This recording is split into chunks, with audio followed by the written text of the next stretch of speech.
তোমরা বিটিএস এর মানবতার ফেরিওয়ালাকে চেনো তো? যদি না চিনে থাকো তাহলে ভিডিওটা দেখতে থাকো।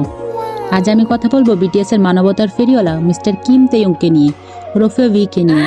এই মানুষটার মন এতটাই বিশাল এবং এতটাই বড় যে সে বিটিএস এর ওয়ার্ল্ড ট্যুরে গিয়ে নতুন নতুন সুন্দর সুন্দর কুচি কুচি মেয়ে দেখলেই তিনি তার জ্যাকেট খুলে গিফট করে বসেন। এটা কিন্তু যে সে জ্যাকেট নয়, এটা একদম শ্যানেল ব্র্যান্ডের জ্যাকেট।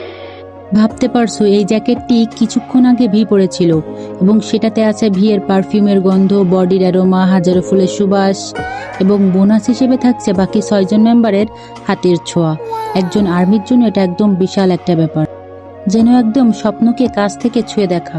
কিন্তু আমার প্রশ্ন হচ্ছে, এই মেয়েগুলোর মধ্যে কি এমন মায়া আছে যার জন্য ভি তার জ্যাকেটটা খুলে দিতে বাধ্য হয়? আরও একটা চিন্তা থেকে যায় যে এই মানবতার ফেরিওয়ালা প্রতিদিন যেভাবে জ্যাকেট বিলাচ্ছে তাতে ট্যুর শেষ হতে না হতেই ফকির হয়ে খালি গায়ে ঘুরবে না তো? এখন বলো এই মানবতার ফেরিওয়ালাকে আর কি বলার আছে?